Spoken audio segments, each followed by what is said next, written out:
Hi everyone, అందరికీ నమస్కారం. నేను రేవతి. మరొక్కసారి మా రేట్స్ కిచెన్ ఛానల్కి స్వాగతం. ఈరోజు వీడియోలో హెల్తీ అండ్ అంతే టేస్టీగా ఉండే రైస్ రెసిపీ చూద్దామండి. తోటకూర రైస్ లంచ్ బాక్స్కి అయితే చాలా ఈజీగా చేసేయచ్చు. తోటకూరతో ఎప్పుడు రెగ్యులర్గా చేసుకునే కర్రీస్, పప్పు లాంటివి కాకుండా ఇలా డిఫరెంట్గా రైస్ కలిపి చూడండి, చాలా టేస్టీగా ఉంటుంది. కొంతమంది ఆకుకూరలు తినడానికి అంతగా ఇష్టపడరు కదా, ఇలా రైస్ చేసి పెట్టారంటే పేచీ లేకుండా తినేస్తారు. రెసిపీ స్టార్ట్ చేసే ముందు ఇప్పటి వరకు మన ఛానల్ని సబ్స్క్రైబ్ చేసుకోకుండా చూస్తున్న వాళ్ళు, ఇంకా ఫస్ట్ టైం మన ఛానల్ని చూస్తున్న వాళ్ళైతే మా రేట్స్ కిచెన్ ఛానల్ని సబ్స్క్రైబ్ చేసుకోండి.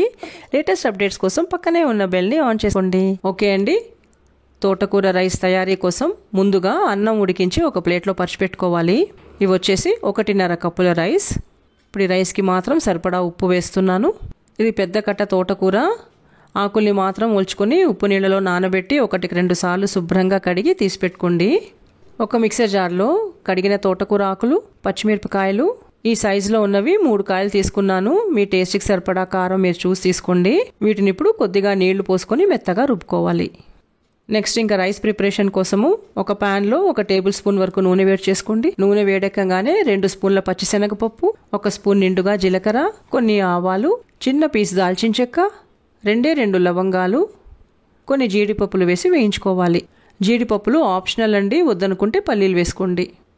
ఇవి ఇలా వేగగానే పొడవుగా కట్ చేసిన ఒక పెద్ద ఉల్లిపాయ, తరిగిన ఒక 3-4 వెల్లుల్లి రెబ్బలు వేసి వేయించుకోవాలి.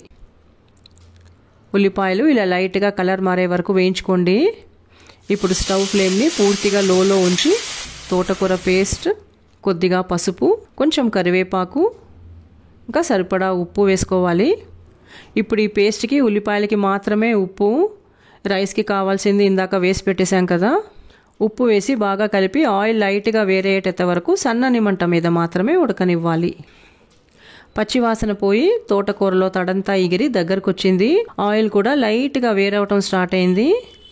ఇప్పుడు ఉడికించిన అన్నం వేసి బాగా కలుపుకోవాలి. తోటకూర పేస్ట్ కలిపినప్పటి నుంచి ప్రాసెస్ అంతా సన్నని మంట మీద మాత్రమే చేసుకోవాలండి. అప్పుడు ఆకు అడుగంటకుండా ఫ్లేవర్ఫుల్గా ఉంటుంది రైస్.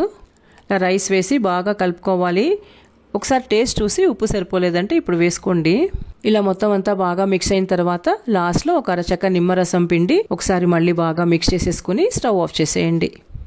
ఒక 2 నిమిషాల తర్వాత మీకు ఇష్టమైన రాయితా, పాపడ్, మీకు ఏది ఇష్టమైతే దాంతో సర్వ్ చేయండి.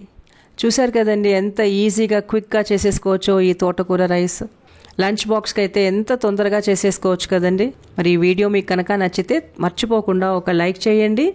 మీరు ఇచ్చే లైక్స్ ఈ వీడియోని బూస్ట్ చేసి ఇంకా ఎక్కువ మందికి రికమెండ్ అయ్యేలాగా చేస్తుంది. మరో వీడియోతో కలుద్దాము. Thanks for watching and thank you for your time.